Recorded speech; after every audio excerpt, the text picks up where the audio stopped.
What is the point of life? An advanced explanation. Are you ready to hear it? Listen close, because this is going to be really good. Why is life structured as it is? Have you ever wondered that? If we take a step back and we look at the big picture, what is reality up to? What is it doing? Where is evolution headed? I mean, really, look. Why be born? Why suffer? Why grow? Why mature? Why go to school? Why get married? Why have sex? Why earn money? Why die? Why go through all these contrivances? It sure is a lot of effort for nothing, isn't it? Or maybe it's not for nothing. Then again, maybe it is. What is reality really up to? Oh, Leo, reality's not up to anything. Don't be silly. It's just reality. It's just some arbitrary stuff going on. You really think that's what's going on? Some arbitrary stuff is going on? You think that this is arbitrary? You think the room you're sitting in is arbitrary? You think this face and body before you is arbitrary? You think these words coming out of my mouth are arbitrary? You think that your ability to understand every word that I say, these various abstractions, is arbitrary? You think billions of years of evolution, a universe filled with billions of stars and planets, this is all arbitrary? It's just somehow here, without any further logic behind it. Well, stop assuming that life is dumb. It's not dumb at all. If anyone here is dumb, it's you, for failing to see the design of life. Life has a grand overarching design, and it is not by any means random or accidental or coincidental or arbitrary. This is a grand design of the highest brilliance, a design that is so epically brilliant that you struggle to even comprehend a fraction of it, a tiny fraction of it, from your limited vantage point as a human being. So do you really want to know what the point of life is? It's possible to know. The problem is, can you handle knowing it? Because, of course, as you might expect, when we're talking about the design of the entire fucking universe, the point might be a little bit radical, a little bit bigger than your petty human problems, a little bit bigger than your petty human logic and what your mind can understand. And maybe it won't fit into what society has taught you, what your religion or your guru or your science has taught you. Maybe it's just a little bit bigger than that. Okay, so here it is. Hold on to your hat. To understand this, we're going to have to split this up into two parts. So ultimately, I'm going to tell you what the point of your human life is. But before we get there, we need to talk about what the point of the universe is, because your human life is a part of the universe. And so we got to start at the macro level, the universe, move down to the micro level, which is your little petty human life. And then, of course, they will converge, as they must, because everything is ultimately one. So here it is. The universe, the macro picture. The universe is an infinite singularity, as I have said before. Imagine a hyperdimensional sphere with infinite radius. That means it extends forever, and it never ends. It extends not in 3 dimensions, not in 4 dimensions, in an infinite number of dimensions. Of course, it doesn't even look like a sphere, because a sphere has a finite radius. What does a sphere with an infinite radius look like?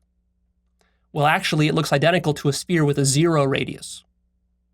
So in a sense, this sphere is literally nothing. But at the same time, it's everything. This sphere contains inside of it every possibility, all possible pasts, presents, and futures happening simultaneously at once. Not inside of time and not inside of space, because those are within this sphere that I'm talking about. This sphere is an unlimited field of consciousness. This field is self-aware, sentient, alive, intelligent, unlimited, all-loving, and creative. This field is, of course, God, as religions have talked about for thousands of years, as people have speculated about, but you can become directly conscious that this is the case. You don't need to speculate or theorize about it or take it as dogma. This field subdivided itself into an infinite number of parts. Why did it do this? Because there is no distinction between a division and a unity. So this sphere, since it's eternal and has existed outside of time forever, already contained within itself all possible subdivisions. Because this sphere is absolute infinity, an infinite singularity, it is one. There's only one of them in existence. There can only be one because this is reality. There is only one reality. Within this reality are an infinite number of sub-realities, but the ultimate overarching encapsulating reality is one. And that turns out to be a very crucial point to understanding the purpose of the whole universe. Because if you assume that there's something outside the universe, you're not getting it. There can't be anything outside of it because it has an infinite radius. So it includes every possible space where there could be something else. It includes every possible dimension where there might be something else. You see that? So because it's one, it's radically one, because it's so total. There is nothing outside of itself and no one outside of itself. And so there's only one thing that this sphere can do. All it can do for eternity is explore itself and be itself. This sphere, remember, don't think of it as a dumb physical object. Think of it as a sentient field of consciousness. It's a mind. It's a universal mind, which is able to imagine and think. This sphere has a desire. It can desire. It wants to know itself. And it wants to be itself. Of course, just for it to be, it has to be itself, just to be. But it also wants to know itself. And as it turns out, because it's one, there's no distinction between knowing and being.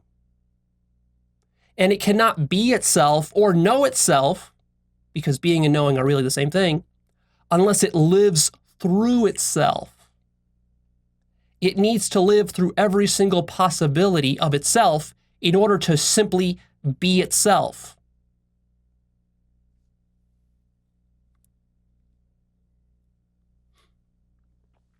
So what this singularity does in its infinite wisdom is it creates and sends down probes into itself.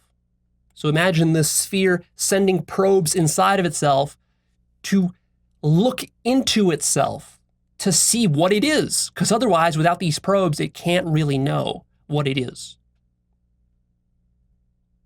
So what's happening is that the universe is trying to see its own insides from every possible perspective. And all there are in the universe are perspectives. There is nothing but perspectives. But there's an infinite number of these perspectives. And so for the universe to be what it is, it has to explore all of those perspectives. And when it completes doing that, then it will complete its own existence.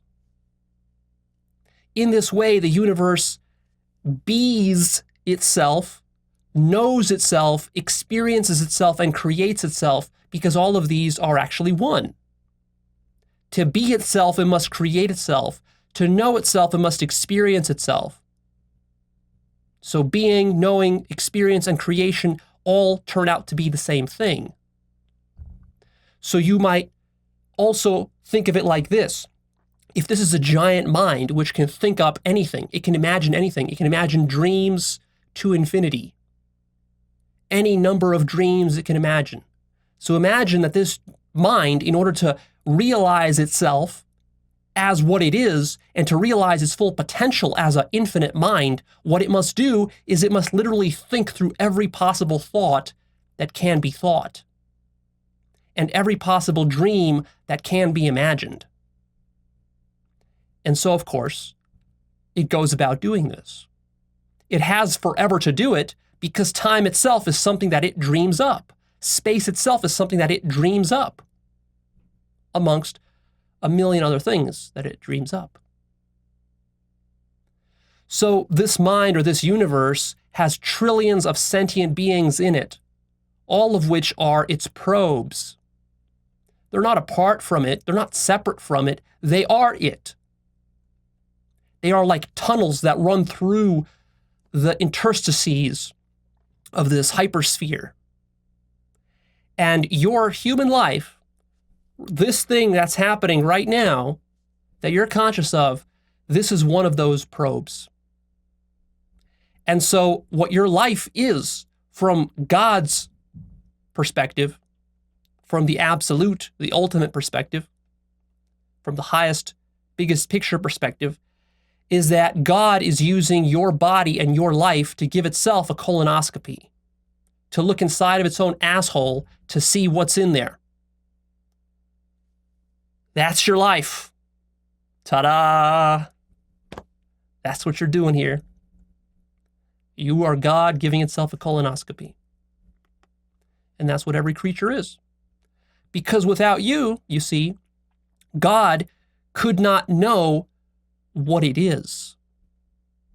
So you are a essential, fundamental, irreducible part of God. You are, of course, also the whole of God itself.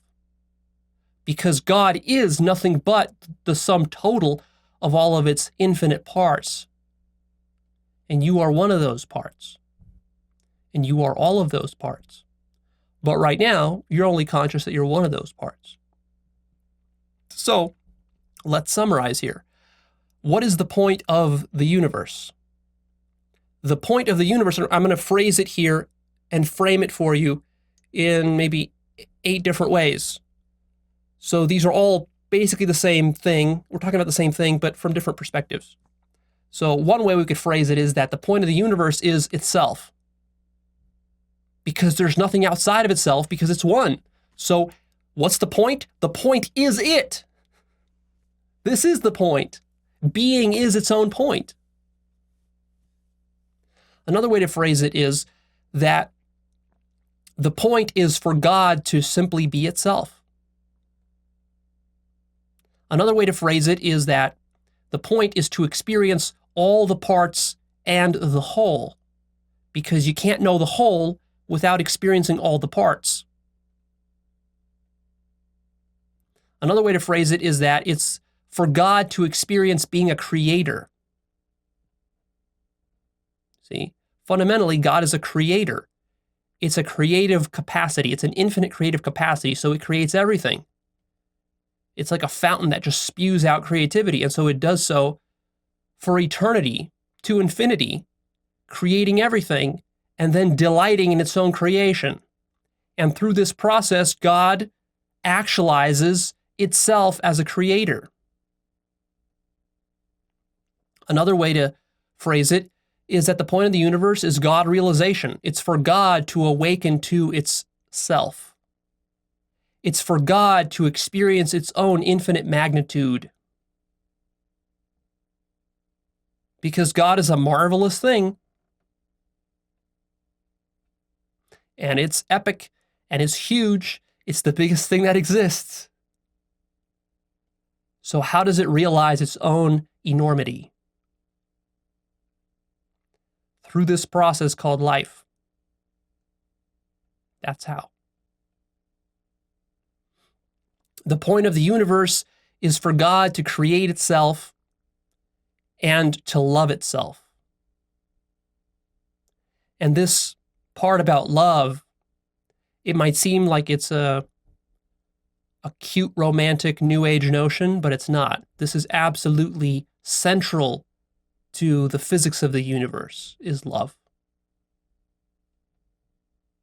It's all created out of love and for love. See my episode, What is Love? If you want to know more about that. Love is a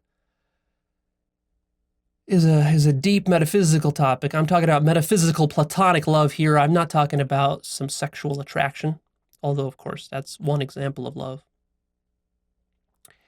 And the other way we could phrase the point of the universe is that it's unity through division. God realizes its own unity through all of its own divisions. But now you're wondering, well, Leo, okay, that maybe sounds interesting and cool, but what has it got to do with my mundane, ordinary life? You're talking about stuff about the universe that has nothing to do with my personal life and my job and my relationships and my family. Well, here we go. Here's the connection. So again, the point of your human life now, and I'm going to explain it in about 8 different perspectives, phrase it into 8 different ways, is as follows. Number 1 is to realize that you are God.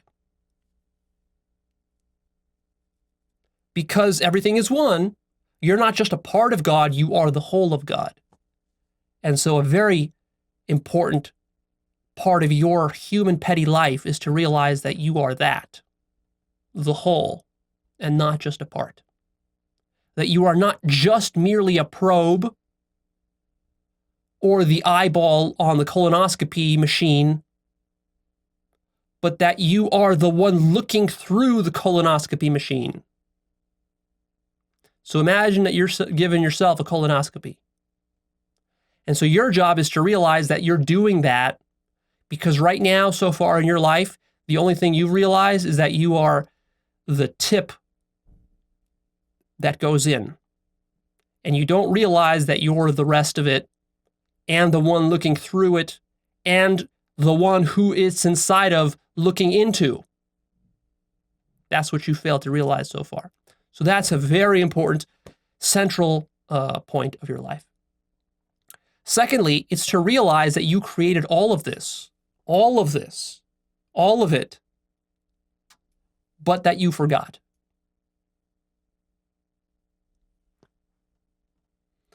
Weird sounds behind me, distracting me. So where was I? Okay, so you forgot that you created all of this. So when you go out and you look into the night sky, the stars, and so forth, you created all that. And your job is to become aware of that. That's what it means to be aware of the oneness of it all. Your job is also, the point of your life, is to realize your own magnitude, just how big you are, to realize that you are unlimited, in fact, and absolutely infinite. And that you are the creator. You created it all. You just don't know how you did it yet. So your job is to find out. Your job is also to love yourself. And by that, I don't mean love your personal self, but of course, including that. But I mean loving all of yourself, loving everything. So when you go out and you look into the night sky, to the stars, everything you see and all the way beyond all that even, love all of that. Another point of your life is to become God-like. So this is a little bit separate and distinct from simply realizing that you're God. Because you can realize that you're God, but then you can go back to being ungodlike in your manner and lifestyle. And so really, most of the work within spirituality and your evolution as a consciousness is becoming more and more God-like. That's the hardest part, is actually changing your lifestyle to reflect your realization that you are God and that you are the creator. Another important point of your human life is to be a conscious creator. And again, this is distinct from realizing that you are the creator, because you can realize that you are the creator, but then you can still go about creating in an unconscious manner. So here, you need to actually realize that the power of creativity that spawned the entire universe is literally at your fingertips, at your disposal, should you choose to tap into it and to use it in a godlike manner. You can do that. But will you do that? Well, that's a whole nother point. Most people don't. Another point of your human life is to conquer fear with unconditional love. By doing so, you become godlike in your life, in the way that you hold and carry yourself, in the way you think and act. Another point of your human life is to embody love and goodness. Absolute love and absolute goodness, which is the same thing as saying to be godlike in your lifestyle. And as you do this, another point of your life is to inspire others through your example, in the same way that God inspires human beings to write poetry, to make movies, to create songs, to create paintings, to build buildings, to fly into outer space. All of this is inspiration, God's inspiration. But now see, when you realize that you are the creator and you take full ownership and responsibility for your creativity and what you create, and you start to do it consciously from love and goodness, having conquered your fear and your own selfishness and egotism, now you can inspire others through your example to also become godlike like you, and also to realize themselves as God. And the reason, of course, that you want to do this is not to earn some money from them, or to get some sex from them, or to get approval from them, or to become a guru. You want to do this because you, as God, realize that you are one. And so therefore, all those other people, all those other parts of you, your sisters and your brothers, that the greatest gift that you can give to them from God's position of love is the realization that they themselves are God. And so you can help them to unify the various divisions within God that were created. Another important point of your life is to experience the duality. People forget this, especially those people who are serious spiritual seekers seeking awakening. They forget that you're here, you're incarnated into this life for a specific reason. It's to experience duality. That's why you were created. You're a probe. You see? So don't go running off into some nirvanic realm just yet. Take in the richness of the duality that's here, because when you exit this life and when you fully merge back into the absolute, whenever that is, there's not going to be anything there. There's not going to be any distinction there. It's going to be completely non-dual and completely formless and indistinct. And so you're going to actually want to come back down here to experience distinction and duality, the up and the down, the good and the bad, and so forth. God wants to experience duality because duality is a part of non-duality. God wants to experience limitation. God doesn't just want to be unlimited, it also wants to be limited, because to be truly unlimited is simultaneously to limit yourself in every possible way. That's the enormity and the radicalness of this design. Another point of your human life is to experience every moment fully. Fully. Rather than the way that you run through life now, which is that you're just doing stuff and living in your mind, living conceptually in the future or in the past, but you're not present enough to realize the beauty of what this is here. You're disconnected from being. Another point for your human life is to help others to awaken because you love them and because they are you. And I've already sort of touched on this point a little bit earlier.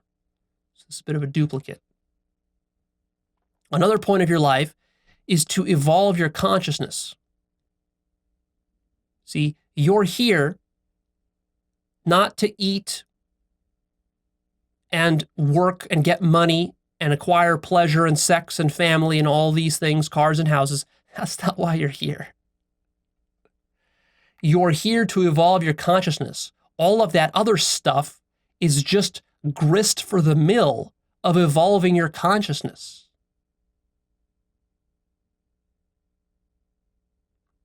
You are a probe which has a certain limit on how much of God you can see.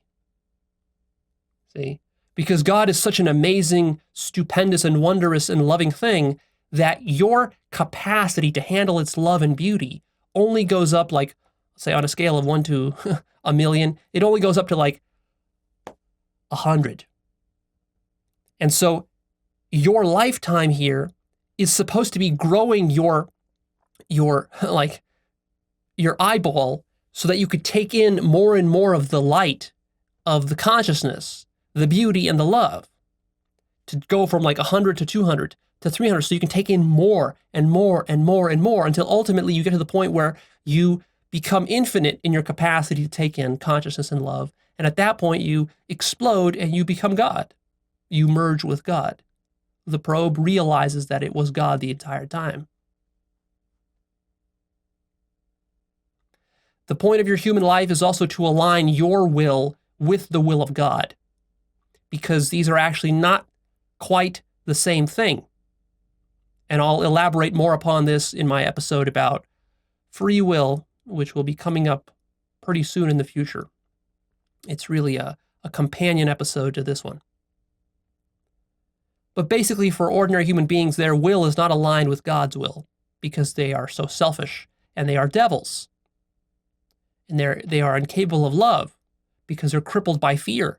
And so it turns out that the things that they desire and that they want for themselves and for the world are rather shallow and petty and ungodlike, we might say.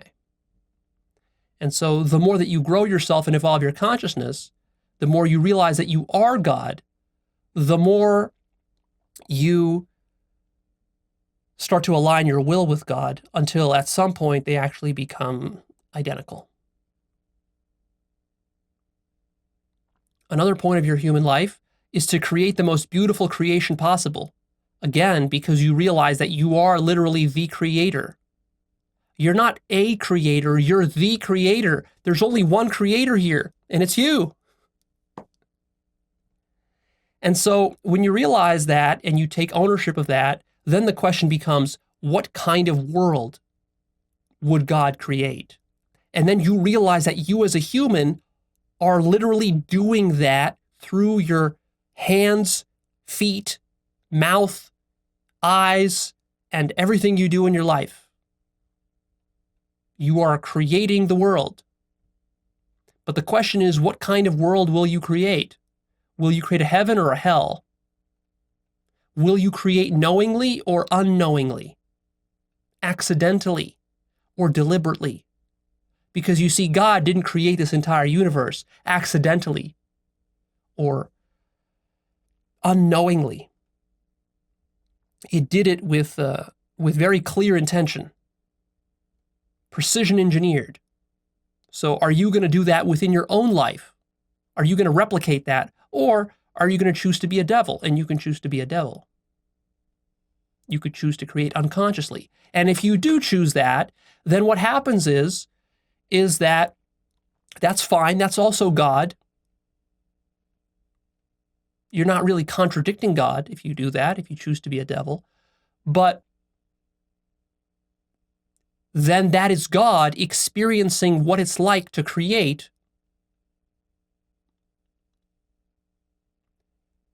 unconsciously. And of course, God also wants to experience that. It would be almost like a master painter. Imagine Picasso. He's so good at the technical skill of painting that it doesn't even challenge him anymore. He can paint anything with perfect precision. And that actually was the case with Picasso. I mean, his art is very abstract and loosey-goosey, but when he was training, he was professionally, classically trained as just like a realist artist. So he could do that. But now imagine, the artist just gets bored because, his creations are too perfect. So what he does is he just like drinks 2 bottles of vodka and then goes paints just to see what that's like. And of course, he'll probably create some ugly stuff. But, it's interesting. Who knows what'll happen? So most people who are creators, what they're doing, I mean, they're still gods. Everyone is God. The problem is you don't know you're God. So when you don't know that you're God and you haven't taken ownership, you play a victim. You haven't taken control of your creative power. Then what you do is you're like that drunk. You're like that drunk expert artist who is painting all sorts of silly, stupid stuff. And so that's what most people are doing. And the last point of your human life is to choose and to define who you want to be, how you want to show up in the world. Because as a creator, you have that choice. Now, of course, virtually nobody exercises this choice because they believe that life defines them and they believe that they're victims and that they're stuck. But when you realize you're God, now you have a choice about this. And you can define who you want to be and how you want to show up. And so you can decide whether you want to show up as a devil or as an angel. And either way is fine. There's no right or wrong answers. There's no judgments. You can go any way about it you want because God has total freedom. So here's what's going to happen in your life and in the universe as a whole is that you will reincarnate an infinite number of times until you realize every corner of God. You will in fact live through all possible lives, through all humans and non-humans alike and aliens and everything else that exists in the universe. You'll live through all of it because there's only one universe and there's only one self, capital S self, and you're it. God is it. You and God are one. At every stage of your incarnation, consciousness will be evolving. Evolving towards what? Towards greater self-awareness, a larger embrace of oneself, a larger embrace of the world and the whole cosmos, towards greater love, unconditional love, and towards a greater and deeper realization that you are one with everything and that you are God. And ultimately what this leads to, through all these different incarnations, is finally you will reach a point where you merge back into the total unity of what you are. Nirvana. Total lack of distinction. There's nothing there. It's total emptiness, this nirvana. But this is paradise. This is the ultimate heaven, the ultimate bliss. It's pure bliss. You will merge into it. And this is what we call the Godhead. And that is your ultimate, truest nature. And you will realize that. And you will be at total peace as this Godhead. Nothing can touch you because you're completely immortal and you exist there for eternity as nothingness.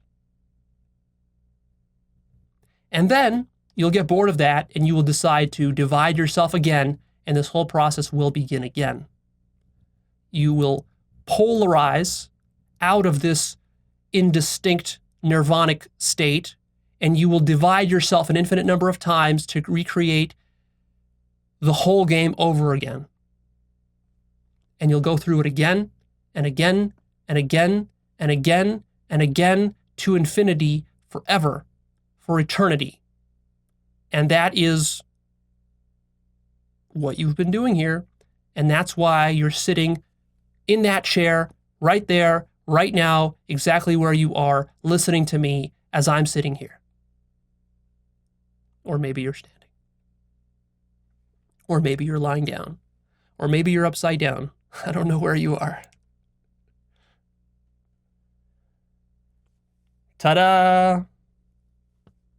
That's what's going on here. Consciousness has divided itself and it seeks to reunify with itself.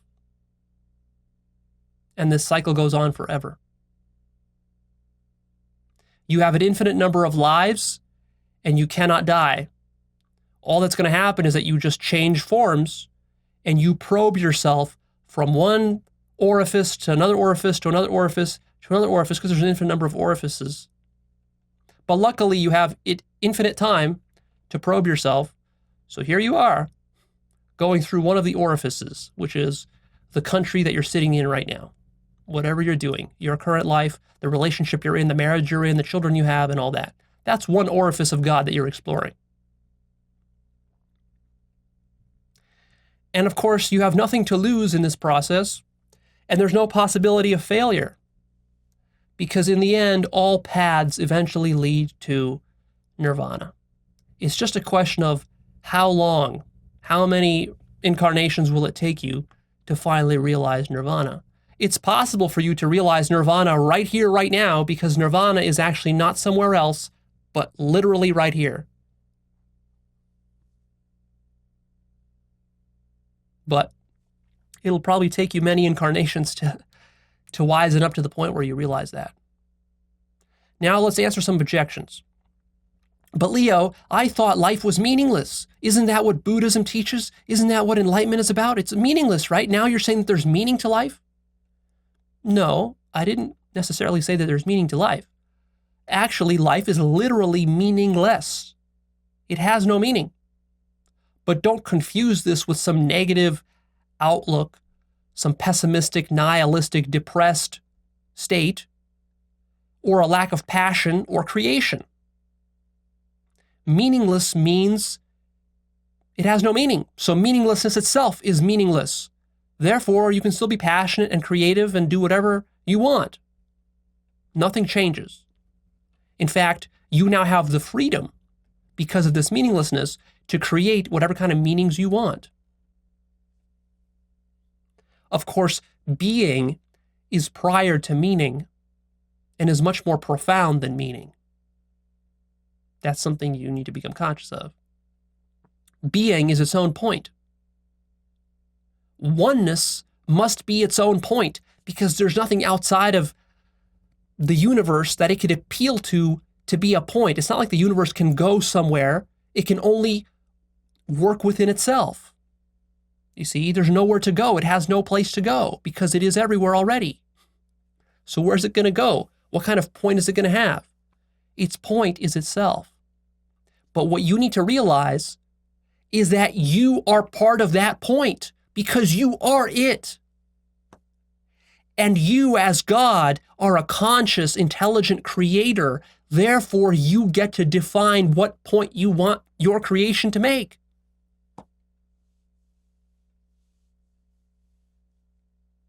But while, yes, it's true that everything is ultimately meaningless, you have to also understand that human life has a deliberate design and a higher function, like a cog in a machine. So like if we take a car engine, we could say that the car engine in some ultimate absolute sense is totally meaningless. It has no value, it has no worth, it has no meaning. Just a car engine. But at the same time, we can say that the pistons in that car engine have a very specific, deliberate function that was deliberately designed. Those pistons are there because they're supposed to be combusting, moving crankshafts and so forth. You see? And so in that sense, the pistons have a function.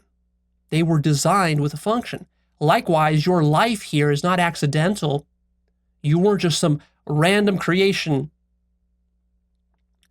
of your parents having sex. It's much more profound than that.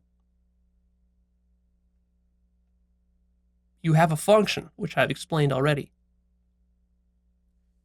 Your function is to evolve and to realize God, and then to take full ownership of that. So it's sort of like a game that God is playing with itself. God is purposefully, artificially limiting itself so that it could experience what it's like to live through itself as a limited thing and then to realize itself. And do that over and over again in a bunch of different ways. And through that, it gets to experience life in all the multifaceted richness that it is. And through that, it gets to experience its full beauty, love, and grandeur and magnitude and its infinity. So you can't appreciate infinity until you've literally lived through every possible life, through every possible era, through every possible time, on every planet, in every universe, and all the multiverses, all of it together. Only then will you fully appreciate what infinity means.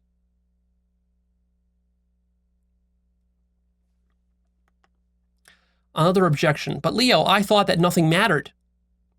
Yes, you're right, nothing matters. Yet God must still be God. It must still experience all of its parts, because that's what God is. And the only thing that's impossible for God is for God not to be God. So ultimately, creation doesn't matter. God doesn't create because it matters. God creates because it doesn't matter. God creates for the joy of creation.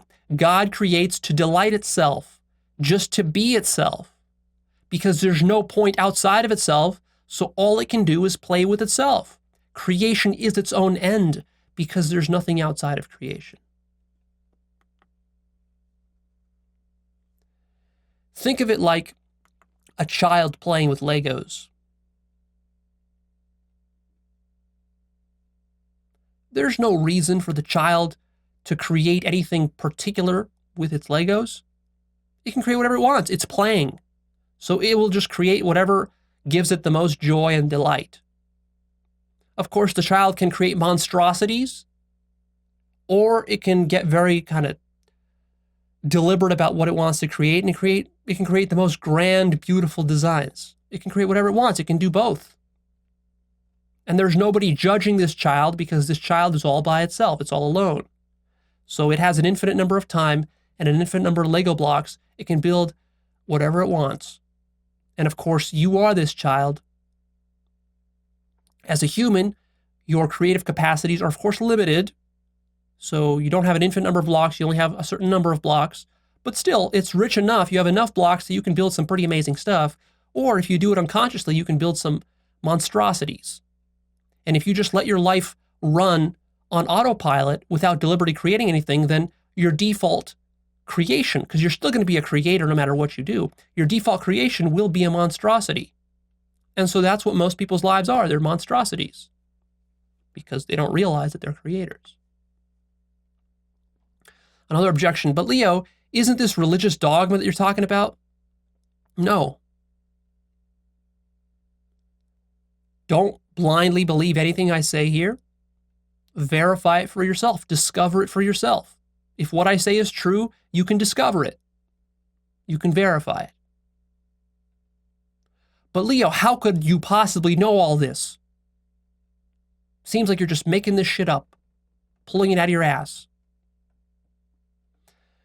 It's difficult to explain to you how I could know all this precisely because the knowing of it is so grand and so complex and so subtle that you will only be able to know once you know. You can't anticipate it. You can't predict it. It won't fit within your logical schemes or within your paradigms of proof and evidence. But the way that I know it is through a combination of ways, which you could use, and I recommend you use these ways. Through mystical experiences that I've had, many of them, through contemplation, through deep study and research of dozens and hundreds of spiritual books and spiritual scriptures, and through my own intuition. And ultimately, the way that I know it is because God told me. And of course, people don't like to hear that. That sounds kind of kooky. But at the same time, I am God. So what happened was that I literally invented it. I imagined it. So when I say that God told me, I told myself. So when you realize that you are God and that you create everything, you will also realize that you are speaking to yourself and that you are inspiring yourself and creating yourself. And therefore, you yourself are ultimately going to imagine and create for yourself the explanation to what it is that you're doing. So in a sense, it's like the child is sitting there playing with Legos. And imagine that it's been sitting there for hundreds of years playing with Legos, just this kind of eternal child that doesn't age. And then at one point, it asks itself this question, like, wait a minute, what am I doing here? What is the point of all these Legos? How did I even get here? And then it starts to think and contemplate, and then ultimately it realizes, oh, yeah, that's it. Of course, I put myself here to play with these Legos. You see, but the child can't turn to any kind of external resource because the child is all alone forever. So when you realize that, you will realize that ultimately all the answers that you come up with for life are actually your own imagination. And of course, people get turned off by this. They say, oh, Leo, so you're just imagining all these? They're not real? But what you don't understand is that creation is imagination. You're imagining everything. Everything you call real, you're imagining. You're just not taking ownership of it yet because you don't realize how you're creating it because you're not conscious enough of that yet. When you do, you'll realize that you are making all of it up, including the chair that you're sitting on, including the stars, the atoms, the planets, your body, and everything. You are imagining it all. That's what this is. And of course, you're imagining all of your explanations for reality. It's a bit of a mindfuck. It's a bit of a tough pill to swallow for many rationalists and atheists and skeptics. But nevertheless, it is what it is. You can realize this for yourself. Another objection, Leo, but what if you're deluded? Well, what's your alternative? You see, you have to propose an alternative. Be very careful because don't assume that, well, Leo, well, my alternative is just science. Or my alternative is just nothing. But you see, that then becomes what governs your whole life. That's how you live your life. Under this nothing. And so therefore what you do by having nothing as an alternative or having science as an alternative is that you're a piss poor, miserable creator. You're a victim. You don't realize your full creative capacity. So the way you can test whether what I'm saying is deluded is try it for yourself. Live your life as a creator as though you were God and see if that doesn't improve your life dramatically. And then ask yourself, is there a better way to live? And what you'll see is that there isn't. And through this, you can convince yourself that what I'm saying has some truth to it. Another objection, but Leo, what about your life purpose course? Are you contradicting that? No, I'm not. Everything I'm saying here is just an extension of the stuff I talked about in the Life Purpose course. The Life Purpose course is very narrow and specific about helping you define your career and also define your top values and top strengths and all that. It's supposed to be specific and concrete to really get results in your life. And what I'm talking about here is just giving a bigger context to that Life Purpose course. So take what you learned in the Life Purpose course, which I recommend you take. It'll help you a lot to figure out your life in a practical way, and then connect it with the stuff that I'm saying here, and then you'll be on fire. You'll be on fire. But Leo, does this mean that I can fail at life? Because it sounds like you're saying that there's like these different lives that I'm going to incarnate through, and I could evolve slower or faster. Some people evolve slower, some people grow faster, and so forth. And what, Leo, what happens if I don't realize God before I die? Like I said before, there's no failing at this game because death is just an illusion. Death doesn't really exist. You're eternal and you're immortal. and all roads ultimately lead to nirvana. It's just a question of time. And even that is not a problem. It doesn't matter if you live through 50 lives and don't get enlightened, because the point is to experience those 50 lives. So don't like think that your goal here is to quickly rush to nirvana as soon as possible. No, your goal is to savor all of yourself, all of your delusion and idiocy and duality, limitation, suffering and pain. Yeah, experience all of that. How else can God know what pain is unless it lived through you to realize that? So create all the misery and devilry you want, destroy the entire world, and therefore give God the pleasure of realizing that as part of what it is. Another objection, but Leo, I just want to escape to this life and all this pain and suffering. I just want to escape to nirvana. So why don't I just kill myself? You could. Nothing's stopping you. You're totally free to do that. Of course, what you don't realize now is that the grass is always greener on the other side. So once you do kill yourself, and let's say you even do escape to nirvana, well, you're going to be there. You're going to be omniscient and all-knowing and totally indistinct. And then what'll happen is that you'll want to polarize yourself back and divide yourself again and return back here, because it's going to be boring up there. You're going to want to experience all of the duality, all of the limitation. It's almost like a video game.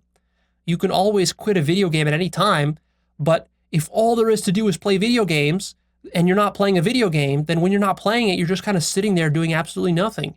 There's nothing you can do. There's nothing to see. There's nothing to look at. There's nothing to interact with. That's like nirvana. And then, so you get tired of that, and then you want to get back into the game. And so that's where you are right now. You got into the game from a position of nirvana. You just don't remember. You see? If you knew that, then you would stop trying to run away from where you are right now. Where you are right now is the perfect place that you need to be. You are here to experience duality. Besides which, nirvana is not separate from this place right here, right now. If you become conscious enough, you can realize nirvana in this very present moment. There's really nowhere to go. Don't think that nirvana is someplace else. Nirvana is right here. When you die, you will be right fucking here. There's nowhere to go. You're already nowhere. Because there's no such thing as space or time. There's only nowhere. You are residing within nowhere. You have always been within nowhere. Anywhere you go is nowhere. Another objection, but Leo, isn't this ego? I mean, it sounds like you're saying that there's like a point and a purpose to life, but this is ego, right? Wrong. I am explaining the architecture of life. Like I said with that analogy about the car engine and the pistons. So I'm not saying that there's one right purpose. I'm not even saying that you have to evolve. I'm not saying you have to do anything. You can do whatever the fuck you want. But there is this overarching design, just like with that car engine. It's not egotistical to say so. This is just what God is. I'm just basically explaining to you what God is. It functions in certain deliberate ways. It's not arbitrary. It's not just random. It's not just chaos. There's structure here. But Leo, doesn't enlightenment mean that there's nothing to do? And it sounds like here you're saying that now I have a mission, I have stuff to do. Well, be careful here, because I didn't actually say that there's anything to do. If you want, you can do nothing. Also be careful, because enlightenment doesn't say anything about what you should and shouldn't do per se.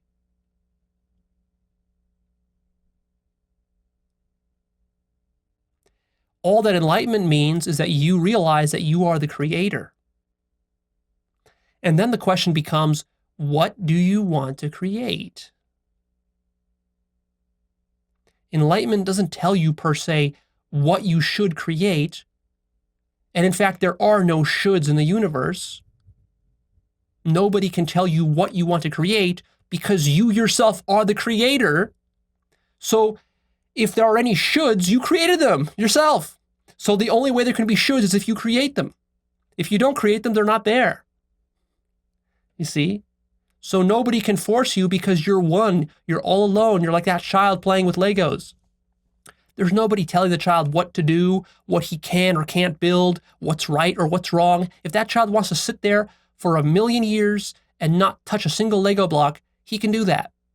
Or he can build monstrosities, or he can build brilliant things that move and evolve and whatever. Do whatever you want. But if you fully understand that you are the creator, you'll probably want to actually experiment with the process of creation and not just sit there and do absolutely nothing. Because, being a creator is fun. Lego blocks are fun. Most people who aren't building with the Lego blocks, it's not because they've decided consciously not to build. That would be okay. The problem is that they haven't made a conscious decision. It's just that they don't even know that they're a creator. It's like they're sitting with a bunch of Lego blocks, but they don't even know that you could stack them and stick them together to build stuff because nobody has explained it until now. Now it's been explained to you. Now you can say, aha, that's my purpose here, is to play with these blocks in a conscious way. And that would be helpful to you, whether you are or are not enlightened yet. And the last objection, but Leo, what you said here doesn't conform to the spiritual scriptures that I've read and the classical teachings, or to what Eckhart Tolle has said, or something like this. Look, that's because there's much more to spirituality than one or two realizations, or what Eckhart Tolle has told you. There's a lot more. There's a lot more depth and also breadth to it. And there's a lot of ways to talk about it. So a lot of the things that I've said, aren't original. They have been said many times before by many gurus, yogis, sages, mystics, and scriptures and so forth. You just have to really dig through it and think through it and also realize these things for yourself, which can be difficult to do. It can be difficult to put all this together. A lot of times people think of enlightenment way too simplistically as just one or two realizations of no self or something like this. But there's more to it. A lot of gurus don't teach you well about your creative capacities and powers.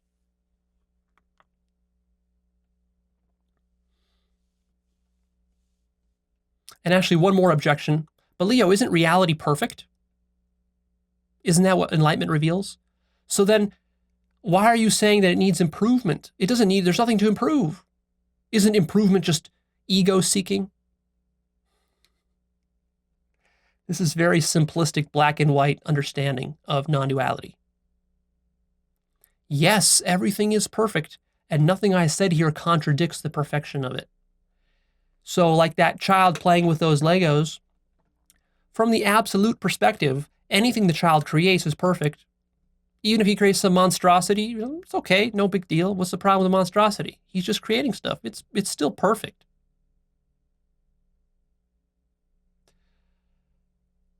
But even if everything is perfect, you can still create stuff out of those Legos and enjoy whatever you create. So the mistake is to think that if everything is perfect, then I shouldn't even touch those Legos. But that's wrong.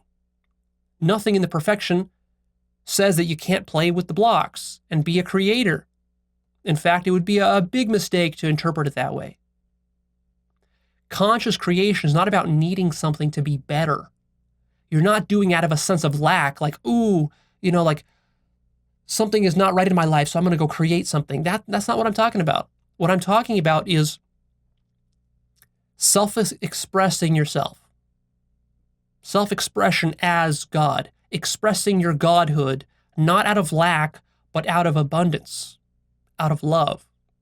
Not out of fear, not because you need something, not because your ego is scheming towards something, not because you want to manipulate somebody to get something, but just purely out of love and selflessness. Because that's how God does it. God needs nothing. God didn't create this whole thing because it needed to. It did it because it loves itself and it wanted to. It's just being who it is. See?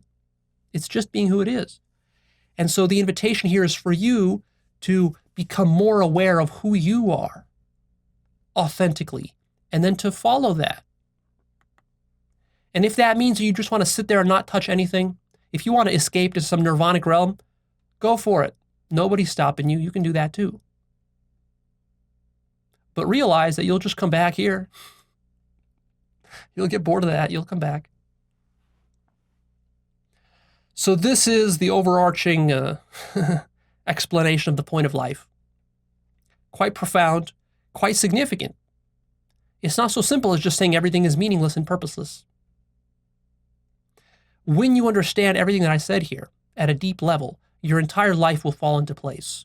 Everything will become crystal clear. You will know what to do. You will stop being lost the way you have been for decades. 99% of people have no idea what life is about, which is why they're so miserable. They feel depressed, uninspired, mundane, alienated. That's right, because you're alienated from yourself as God. You are God alienated right now. And that's why your life sucks. And you are literally uninspired, which literally means, inspire, in spirit. You literally are uninspirited. You lost your own spirit. You're living a materialist life. And so, of course, you're miserable and depressed. Of course. And of course, you're addicted. The reason you're addicted is because you haven't discovered the joy of creation. If you did, you wouldn't be addicted to anything. You wouldn't need anything if you purified your ego and you became selfless and you became godlike. So all your suffering and pain is self-created, of course. So this gives you an opportunity to escape from that. This is your escape plan. If you want, on the other hand, if you want to suffer in misery and be a devil, go right ahead. God will love you anyways. God will just experience what devilry is like.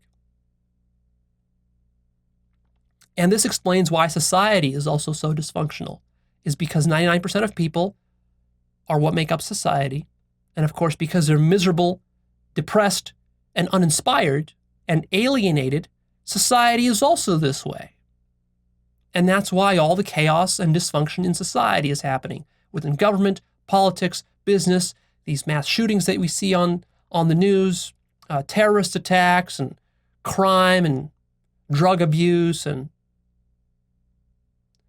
corporate shenanigans and corruption in government, all of this. This is just, the only reason it's happening is because the people who are doing it, 99% of our population is literally uninspired, alienated from their true self. Probably just like you. And so most of our populace is wasting their lives not being loving creators because they haven't found the love within. They haven't found universal love. And so, of course, it's no wonder that our society is so unloving and unkind. That's why. Because you must find the love within. And nothing in your life will ever substitute for universal love. Because that is your true nature.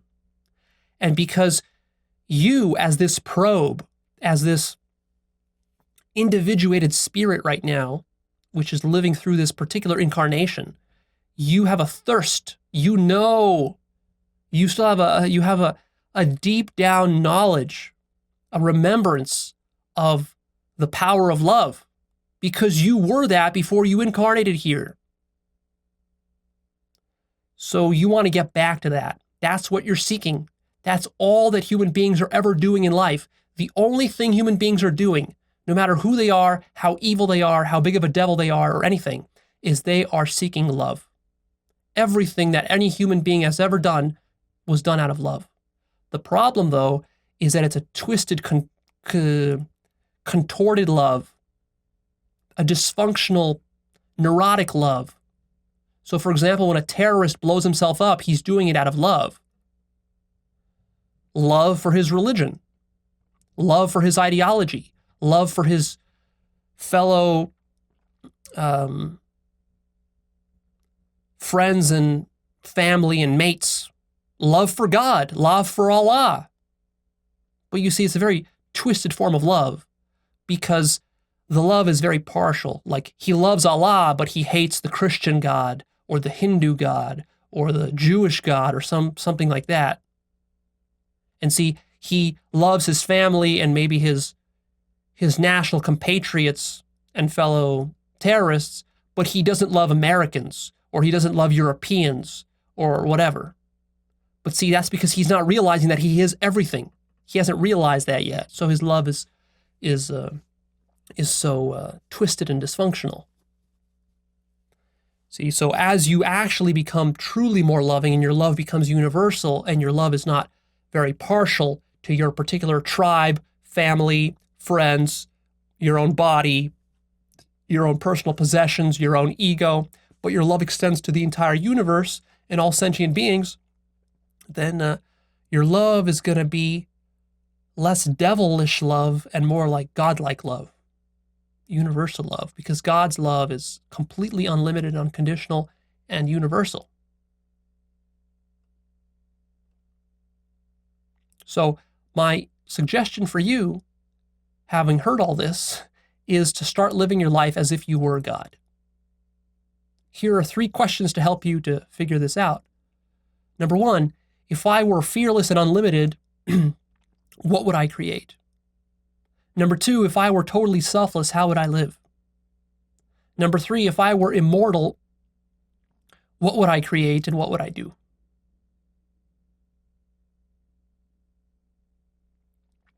And you see immediately that this is hard to do. It's hard for your ego to do this because you're so goddamn selfish. And this is why you need many lifetimes and a lot of years of personal development and growth and consciousness work and meditation and psychedelics and all this stuff. You need all that. And it's so difficult and painful and challenging. You have ego backlashes and backsliding and all this stuff. Yeah, because this is the process of evolution. Evolution is not easy. Being God is not easy. It's the ultimate challenge to completely let go of all your fears, all your egotism, and become totally selfless, fearless, and loving. Not easy, but it sure is worth it.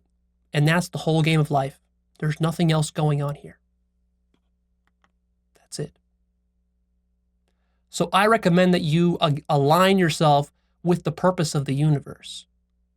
Because up to this point, you've been living your life totally out of alignment, and you've been feeling the consequences, the very real practical consequences of that. You've been feeling it in your relationship, in your career, in your finances, in your politics, in your personal life, within your own mind. You've been driving your own self crazy with your mind. So how do you make this alignment? Here are some ideas. First of all, by taking 100% responsibility for your life. That's what God ultimately has to do. God has to be totally responsible because he's all alone. She's all alone. God can't play victim, so stop playing victim. God can't whine, judge, bitch, moan, blame, or scapegoat anybody else because God is all there is. So stop doing that if you want to be more godlike. Also, I recommend that you align yourself by working to raise and elevate your consciousness. This is very direct. Through meditation, psychedelics, self-inquiry, shamanic breathing, other sorts of techniques that I've shared in the past. Also, you can align yourself by discovering and also deciding who you want to be in this life. You get to decide, do you want to be a devil? Do you want to be an angel? Do you want to be inspiring? Do you want to be a leader? Do you want to be loving, or do you want to be filled with hate? Do you want to judge? Do you want to blame? Do you want to scapegoat others? Do you want to wage a war against the feminists or the Marxists or the terrorists or the nationalists or the Republicans or the Democrats? What do you want? The problem is that you're doing all this without having decided what you want. And so it's just unfolding automatically, and what you're getting by default is devilry, because devilry is unconsciousness.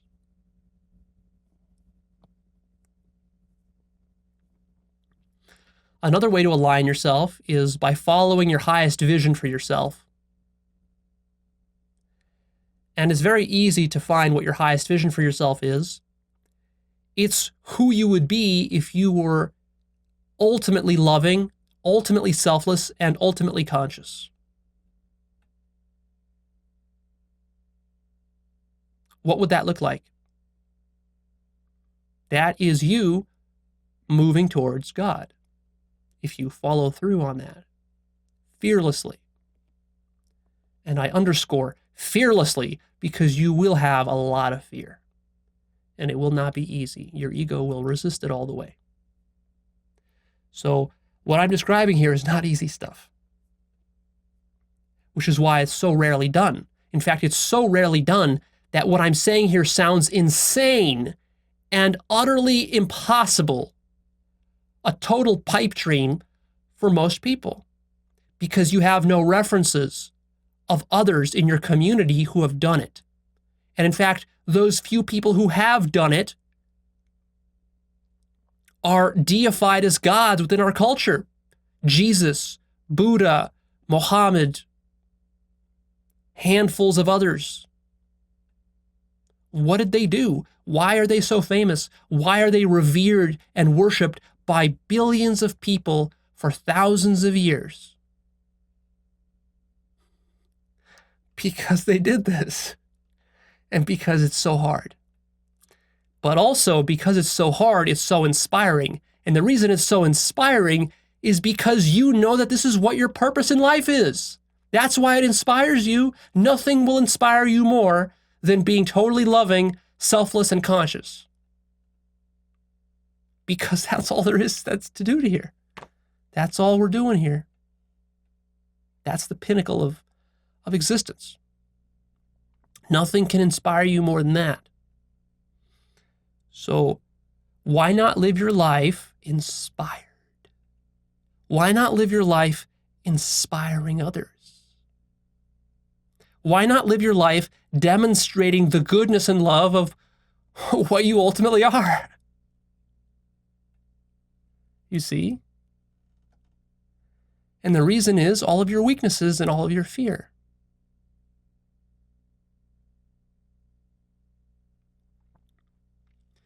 And another way that you can align yourself with the purpose of the universe is by helping to inspire others and to awaken others through your love and through your speaking of truth and through your personal embodiment and demonstration.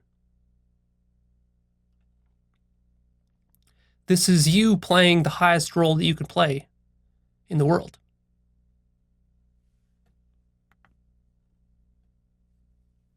So in conclusion, your spirit yearns to express itself, not just in any way, but in the highest possible way, in the most inspiring possible way.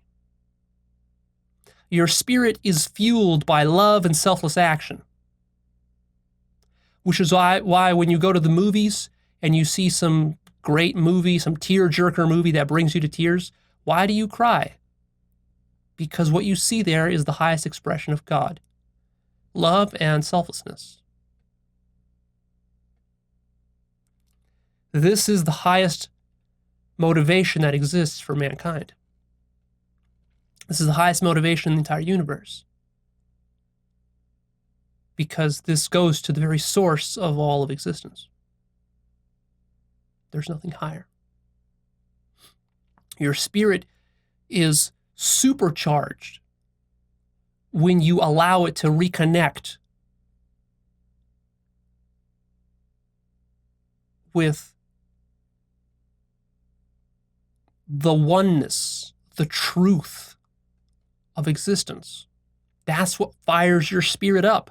And don't make the mistake of thinking that there's only one way that you can do this. Like, don't get the silly idea that you have to become a guru in order to somehow inspire your spirit and reconnect with oneness. No, like there's a million different ways that you can do it. You can do it as a lawyer, as a politician, as a scientist, as an inventor, as an artist, as a musician, as a filmmaker, as an astronaut, as an inventor, as a business person. There's a million ways that you can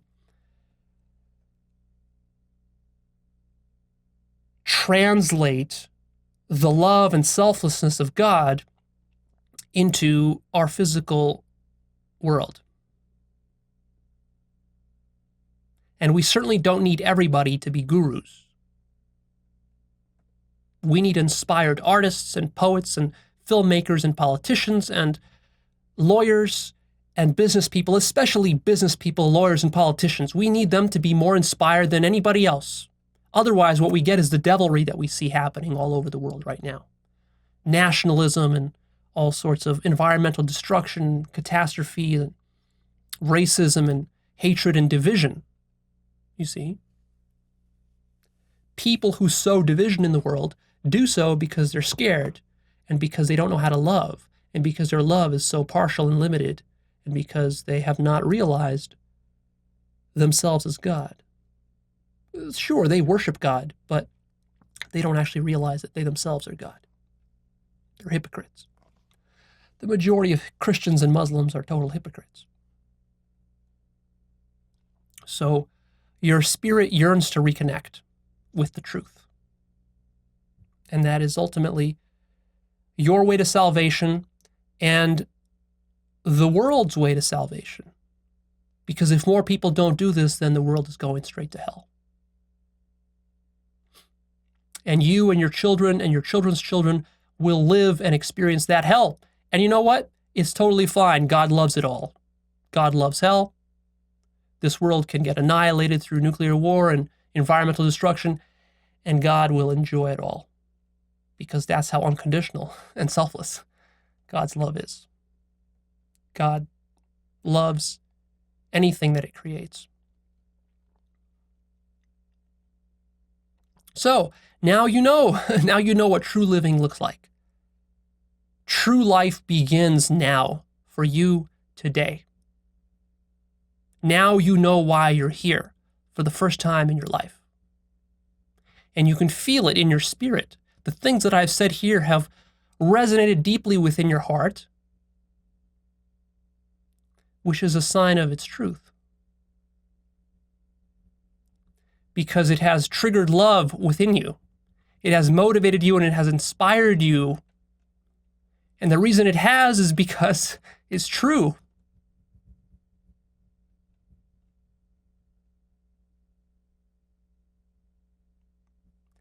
Welcome to the first day of your life. Return to this episode repeatedly because you will forget. You will fall off the narrow path towards God, and you will fall into depravity and devilry and forgetfulness. And all of this will just become a pipe dream for you unless you come back again and again and again, and you work and you push to expand yourself, to grow yourself, to wash yourself of yourself, until you build enough momentum and enough critical mass that finally you reach a tipping point, and from that point on, you are on the narrow road to awakening and to living as a creator and to demonstrating for the whole world what you can do as God. All right, that's it. We're done here. Please click that like button for me. Come check out Actualized.org. That's my website. You'll find my blog. You'll find the forum. You'll find the Life Purpose course. You'll find my book list, which I will soon be updating with inspiring and amazing new books. I'll let you know when I do that. And the last thing that I'll say is that my most powerful teachings are yet to come. Yet to come. You haven't seen the half of it yet. Stop thinking that you've seen it all and heard it all and that you understand non-duality and spirituality and personal. You don't understand shit yet. You don't know how deep this goes. You don't know how powerful this gets. This is just the beginning.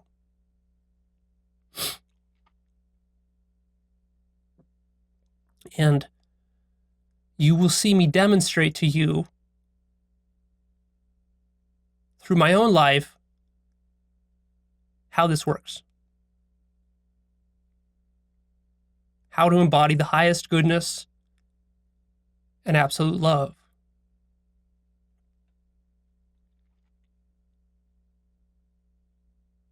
Because that's what we're here to do. That's why I'm here.